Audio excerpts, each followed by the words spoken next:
Alrighty, so we have a little bit of a break between the second and third game in this quadruple header that we see on Sunday, and this is really the only break where I think I might have enough time in terms of just sneak in a review of the Saturday game that is, and I would have definitely got more times if that Union versus NYCFC game didn't have 10 minutes of stoppage time and then a little bit more added on. But one thing I will say about that game, and I'm not going to spoil the result, it was definitely a great game. It was definitely a playoff kind of type of game, and we'll definitely talk about that by the end of tonight as well.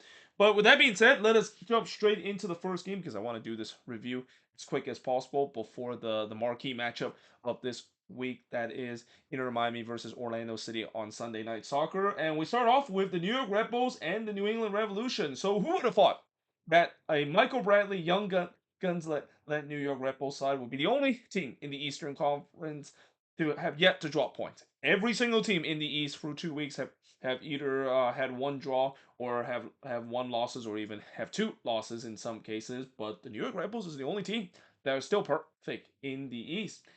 Now, in the first half, Shea with the game's first shot, but he was denied by Turner in the third minute before Dos Santos puts it wide from long range. I will say that this game wasn't as electric as what the Red Bulls showed in the game against Orlando City, but it seems like these young guns for Michael Bradley Red Bull side, they just always find a way to get the result.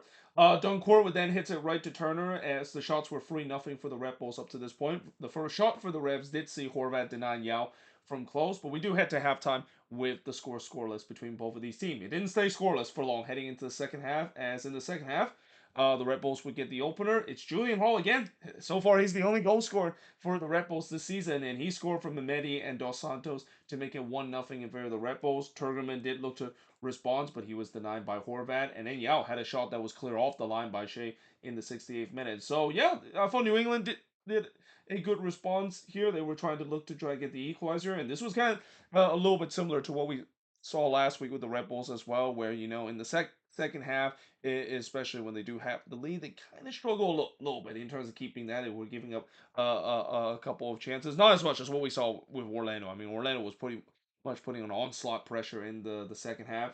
Turgelman would then hit it wide from close. It was a shout for a penalty for the Revs not given. Turner would then absolutely rob Ruvalcaba from point blank range. It wouldn't have counted either way because the flag went up. But yeah, it's safe to say that Ruvalcaba, he's been kind of a little snake bitten so far for the Red Bulls, and that's not good news because of the amount that they of course spent him this off season. Choupo-Moting would then hits it right to Turner on the back heel as the Red Bulls were looking to try to put this game away. Seems like they got the control and find the gear again in this one. But ultimately, they do hang on to win 1-0 in this one. The shots in this one, 11 shots for the 7 that the Revs had, 3 shots on goal for the 4 that the Red Bulls had.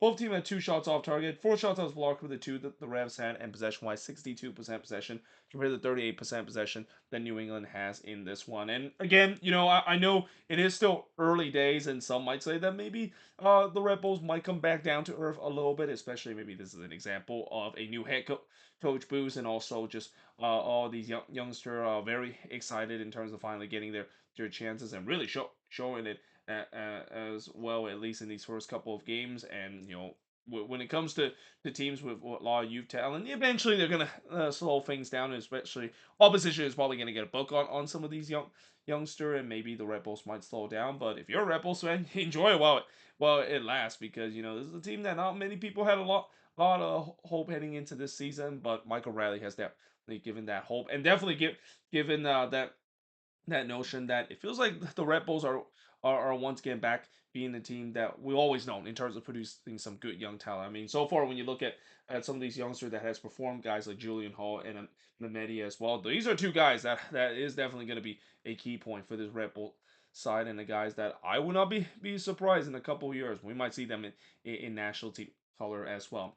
But for New England, it was a little better in this game. I thought for the Revs. I mean, I know they eventually surely didn't get the result that they needed, but it was a little bit better, right, for our Marco Mitrovic. And again, it's not easy to start on the road in the first two game of the season, especially the first one against a red hot Nashville team, and now here against a Red Bull side that are clearly playing with a lot of confidence after that opening weekend win against Orlando City. Now, moving on in terms of the next game, is Chicago and Montreal. And well, for Montreal, I mean, I hate to say this, but I think you can clearly say that season might be over with this team after just 2 weeks. I mean, I know it's kind of maybe a bit of a stretch, especially just 2 games in, but when you look at how these first 2 games have played for Montreal, I mean, they look like a wooden spoon team in many ways. Now in the first half, just 9 seconds into this game, and this was already kind of a tale because they committed WTF turnover there. Kuipers picked the pocket. He almost made the Montreal pay just 9 seconds into this game. And I said it. This is a foreshadow of what we could see in this one. Yeah, I'm feeling this could be a long afternoon for Montreal. And guess what? It was a foreshadow of what we'll see. But there was no shots for the first 15 minutes. Bamba with the game's first shot, but he was deflected wide before Gillier would deny Haile Selassie from close. The Fire definitely continued to put on the pressure, trying to get the opener to go, and they do so in the 27th minute as Bamba would score to give the Fire a 1-0 lead. Kuipers did try to make it 2-0, but he was denied by Gillier. And we do head to halftime with Chicago leading 1-0. In the second half, Haile Selassie would put it wide from close range, but then in the 54th minute, a red card was shown to Jonathan Dean, and they did go to VAR to see whether or not if this was docked so that he committed on sun check, and I didn't even need to wait till VAR got the result. I knew this was dog. So yeah, for the Chicago Fire and certainly for Jonathan Dean, unfortunate. Now they're down to 10 men, and you're thinking, well, maybe this is the break that Montreal needed to get things going because up to this point they nope. Instead, Chicago continued to dominate.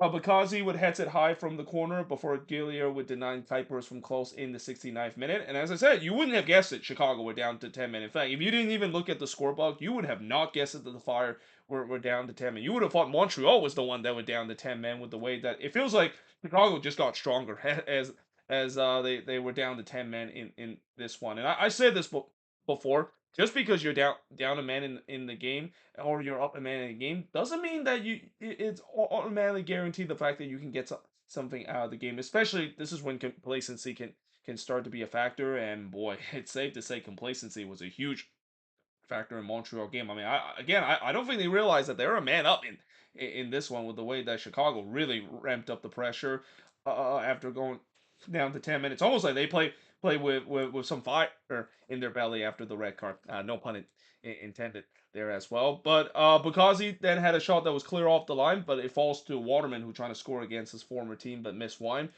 Gillier then denied Zincanago from close. He did it again in the 74th minute, and Gillier is the only reason why this is still 1-0. I mean, Chicago, they were all over Montreal to this point, and now the question is, can they get that killer second goal? Camarona would then hits it right to Brady in the 87th minute, a rare opportunity for Montreal, but then the third minute of stoppage time, a penalty was given to Chicago as Gillier brought down Kuipers there, and this happened after just a WTF turnover from Montreal, giving the ball away in bad spot. That was a big storyline for them in this game, and Gillier, I'm not gonna blame him for this. He's been good up to this point. I mean, when your backline just gave the ball away in such a bad spot like that, you have to do something to try to maybe get the ball first, and unfortunately he doesn't. So yeah, Hugo Kuipers of course won the penalty. He's the one that takes the penalty, and he makes no mistakes. So that made it 2-0 in favor of Chicago, and they were not done. Berizzo would try to make it free, but he was absolutely robbed by Gillier full stretch. And at this point, I was just feeling bad for Gillier. Again, he is just getting completely hung out to dry by this Montreal team that their defense is non-existent. It was not in this game or in the game against San Diego. It just feels like that defense still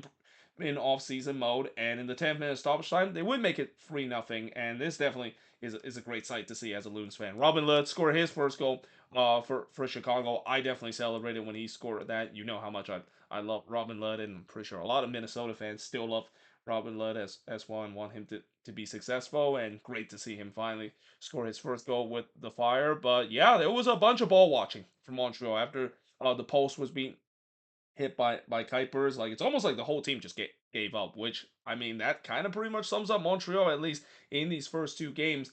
As they lose 3-0 in this one, they've already had a goal differential of -8 in the first 2 games.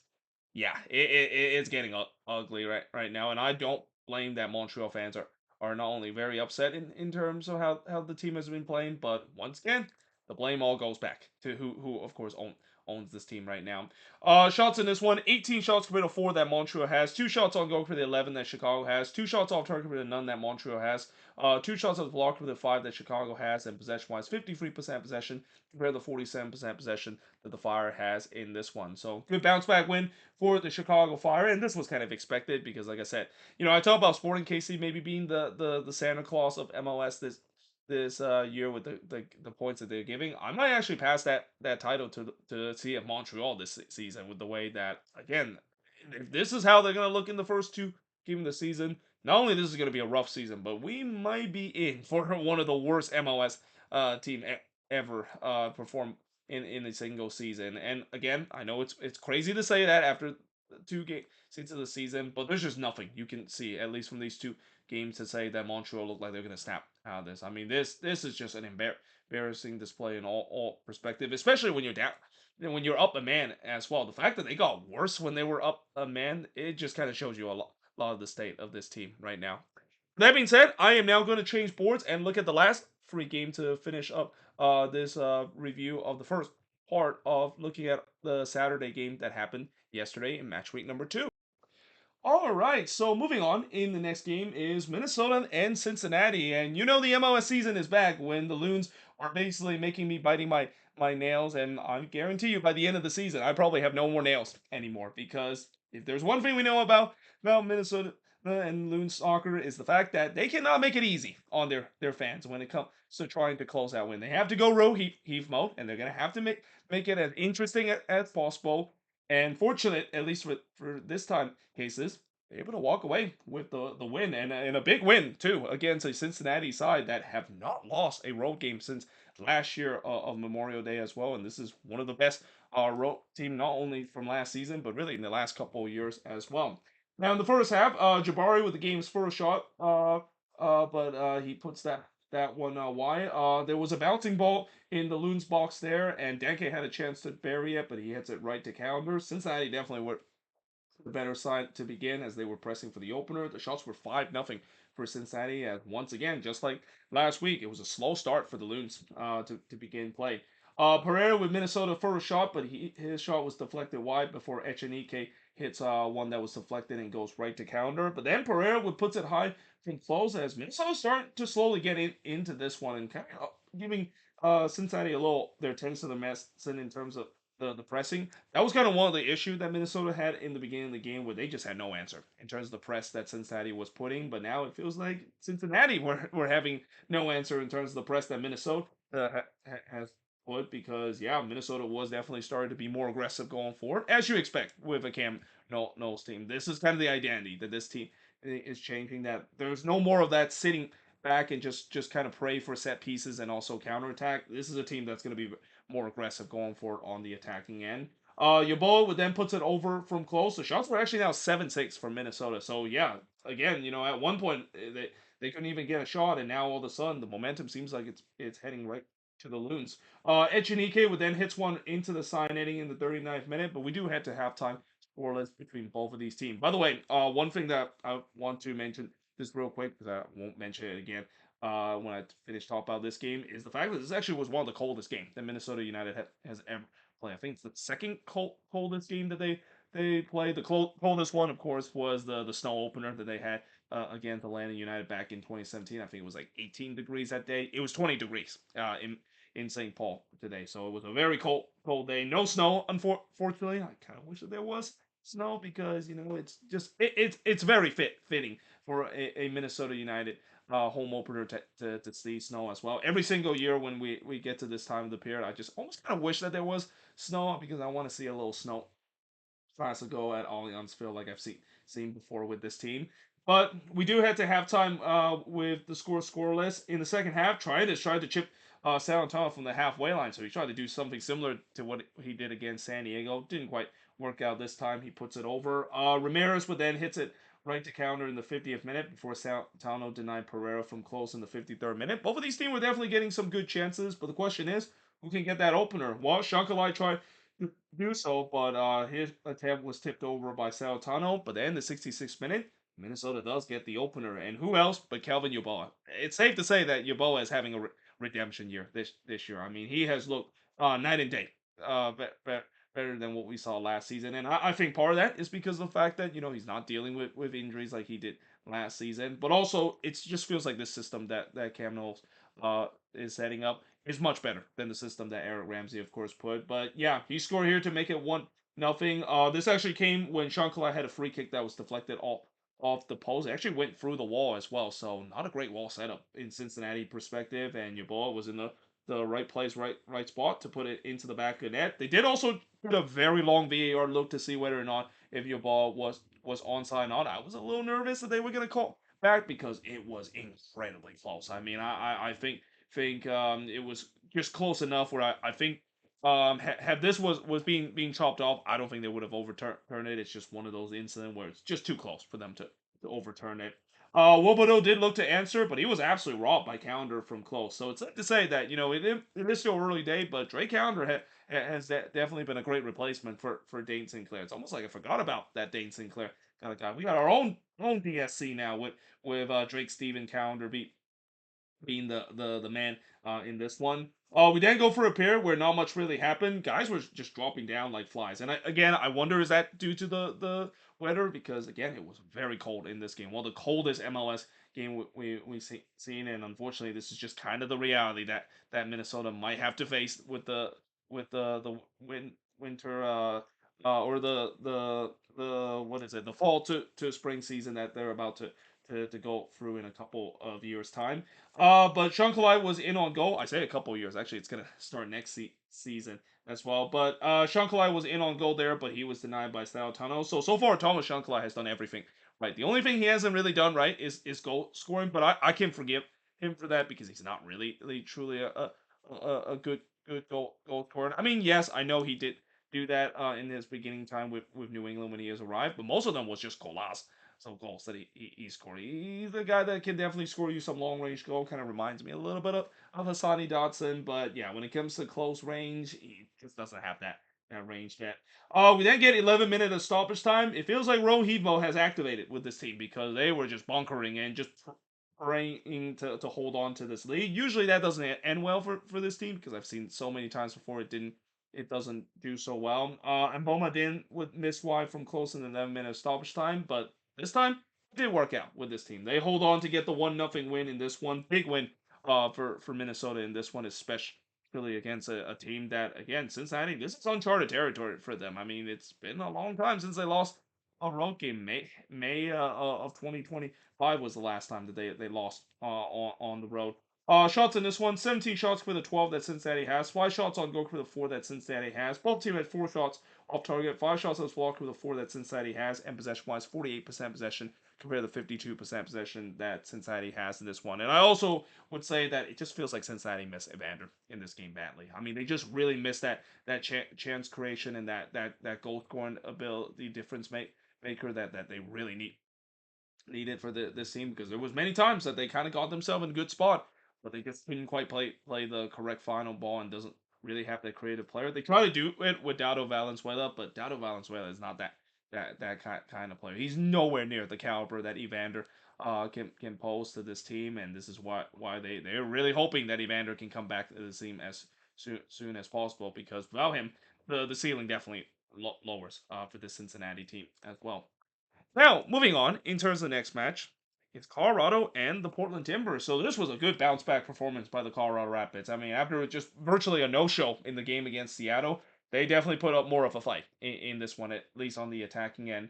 In the third minute, Stefan would deny Bassett as that was the game first shot. I wonder if Cole Bassett scored that one, whether he would celebrate against his former team. Probably not, because, he's been with that team pretty much in his entire life.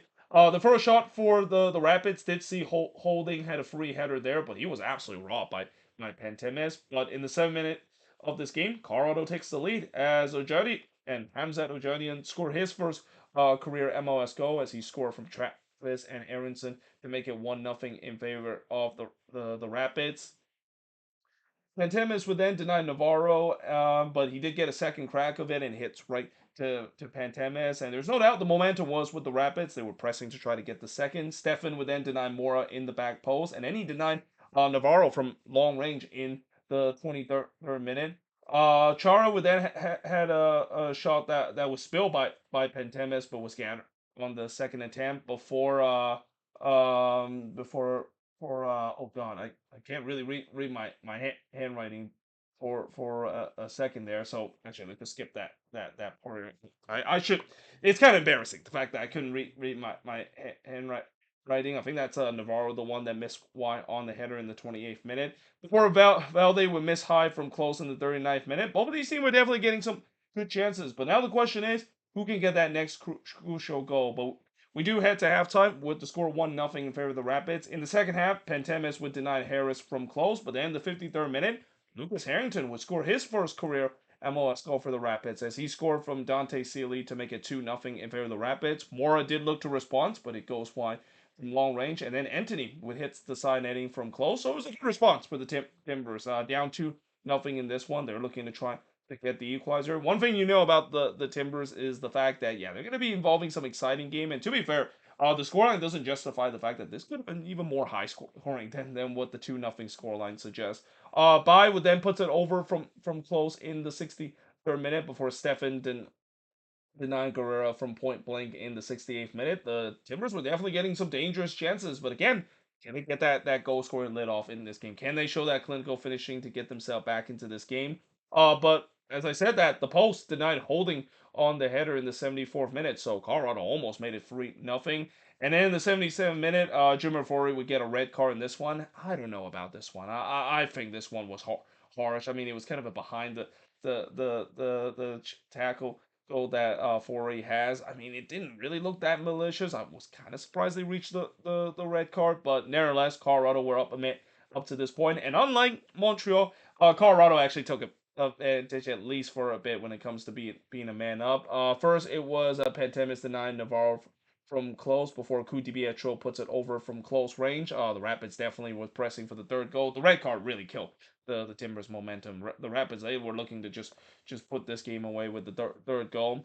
In the ninth minute stoppage time, Pantemis would deny Kutibietro again, but then it falls back to him, and he had a second crack of it, but it was deflected high. But even with the Rapids not getting that third goal, they do get the 2-0 win in this one. And the shots in this one, a lot of shots. 25 shots compared to 12 that the Timbers had. 3 shots on goal compared to 10 that the Colorado Rapids had. I mean, it was a shooting gallery in front of Pantemis. That's kind of what happened when you don't have a defense. And so far, at least when you look at the first 2 games that the Timbers have played, yeah, their defense has really regressed back to 2024 mode. 8 shots off target with the 6 that the Timbers had. 3 shots off the block with the 5 that the Rapids had. And possession-wise, 58% possession compared to 45% possession that the Timbers has in this game. So, great bounce back win that the Rapids has in this game. They definitely show more life under their new head coach. And for the Portland Timbers, yeah, this kind of feels like it's going to be something that's going to be once again a theme for this team, where inconsistency is going to be a problem for this team. I've always said it many times with Phil Neville. Little team, they always tends to be a little bit inconsistent, and be surprised if that's kind of how it is. Wouldn't be surprised they might be stuck in the eighth or ninth kind of range, as many people have kind of predicted that this team is probably going to go again, like it's been the case for the last 4 years or so. But that being said, moving on in the next match. So this was kind of a rough week, at least for Cascadia team that is not named the Vancouver Whitecaps, because the other Cascadia team also suffered a defeat against a Rocky Mountain team, though this one's not a surprise. And I said before how Seattle, for whatever reason, they always struggle against Real Salt Lake when this game is played at the Riot. I didn't realize how much they struggle against. I mean, it's been 15 years since Seattle has able to go to the Riot and beat Real Salt Lake. And I know it's called American First Field, but I, like many RSL fan, is always going to call that the Riot, because that's kind of the nickname of the stadium. It's a cool name for a nickname for their stadium. But yeah, it's been 15 plus years since Seattle has been able to get a win against RSL on the road, and that wait continue after this game. In the first half, Rothrock with the game's first shot, but he puts it over before Cabral absolutely robbed Yamar on a free header there. I mean, Rafael Cabral was big in this game for RSL. Gozo would then had a shot that was deflected and goes wide before Cabral tipped Rusnak crossover in the 14th minute. Both of these teams were definitely getting some good chances early, but who can, of course, get the opener? Well, Rusnak tried to do so, but he hits it right to Cabral before Yamar missed wide from the corner in the 21st minute. Seattle definitely started to pile on the pressure, trying to get the opener goal, but instead, it's RSL the one that gets the opening goal. As here's a would get his first career MLS goal from Sanabria and Moesa to make it 1-0 in favor of RSL. So this was another game where just like the New York Red Bulls, RSL, they definitely believe in the youth movement. They're trying to bring back of believing like this is one of the best academy, and especially they really are believing in the Real Monarchs project in terms of bringing young guys from that team and look to perform. Yamar then looked to answer, but he puts it wide from long range before PO would have a shot that was deflected and goes wide. The fans want a penalty on that play. They feel like PO was clipped in the box, but the referee says no. Rodon would then miss wide from long range in the second minute stoppage time, but we do head to halftime with RSL leading 1-0. It didn't take long for them to make it 2-0, as just 2 minutes into this game, or 2 minutes into the second half, that is. Pio would score from Gozo and Quinton to make it 2-0 in favor of RSL. Rodon did look to answer, but he missed high from long range. And then Cabral would tip Rusnak cross over in the 62nd minute. I thought the Sounders responded well. They were pressing hard to try to get one back, and they do. In the 62nd minute, it's Christian Rodon. He scored from Rusnak to make it 2-1 in favor of RSL. It came off of a corner as well. Not great set piece defending there from RSL perspective. You cannot leave Christian Rodon wide open there in the front post, and they were paid to do so. So now it's 2-1 in this game. Rothrock did try to equalize, but he hits this one right to Cabral before Lons was in on goal there, but he missed wide in the 75th minute. Ruiz would then hits it right to Thomas in the 76th minute. I thought it was a good response, at least for RSL. It feels like they kind of ride out the pressure a little bit that the Sounders were putting, but in the 77th minute, the Sounders looked like they equalized as Muswaski would put it into the back of the net. Problem was, the flag did not agree with him. In fact, it was an offside call on the attacking sequence. It was very, very close. It was really tight, but I think it was offside on the Sounders, at least on the attacking sequence. Cabral would then deny Muswaski from close before Gulavigi would be in on goal there, but he was denied by Thomas, and what a big opportunity that was for Gulavigi. Probably one that he should bury, and you just wonder, is that chance going to come back to RSL? Well, he had another opportunity just a couple minutes later, but he puts it wide from close range before Gozo would puts it wide from close in the 7 minute of stoppage time. Brunel had a big chance in the 9th minute of stoppage time, and this was not easy for him to strike this one kind of a little half volley kind of scissor kick shot, but he put some power into it. But unfortunately, he hits that one right to Cabral, and yeah, in the end, RSL they continue the streak against Seattle. It's been 15 plus years since RSL have lost to Seattle at home. The streak continue with the 2-1 win. Shots in this one, 17 shots compared to 15 that RSL had. No shots on, or 9 shots on goal compared to 4 that RSL had. 4 shots off target with the 6 that Seattle has. 2 shots on block with the 6 that RSL had. And possession-wise, 59% possession compared to 41% possession that RSL has in this game. And I think this was actually one of the better games that the Sounders have played against RSL at the Riot. I mean, in some of these recent games during the streak, Seattle definitely have not looked like a good team in some of these games against RSL. But again, there's a reason why RSL has that ownage over the Sounders. When you go through that long of a period of dominance, you know that there's going to be something that's going to go in favor of you. And in this case for RSL, their goalkeeper Rafael Cabral. I also kind of think he kind of stole this one in a bit in terms of making all those big saves against the Sounders team. But nevertheless, again, it's quite crazy to say that it's now 15 plus years and counting that RSL has been able to at least get a result against the Sounders and remain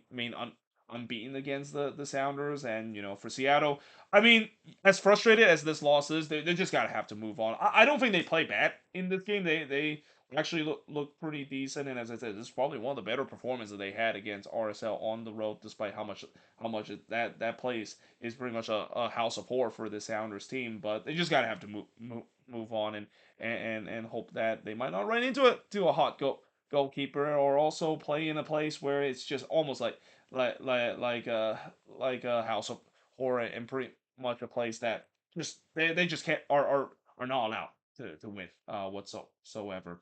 But there you have it. That is pretty much it in terms of this review, and I can see the time right now. I'm literally just about a minute away from the kickoff of the game between Inter Miami and Orlando City. So I'm going to quickly end this video by saying, hope you guys enjoyed this video. If you do, make sure guys leave a like, smash the subscribe button. Let me know in the comments below what do you think of these game. Of course, after this quadruple header action is over on Sunday, I'll do the review of those game, and then on Monday I'll do the remaining review of the remaining Saturday night game that is. But until then, hope you guys enjoyed this video, and I will see you guys next time.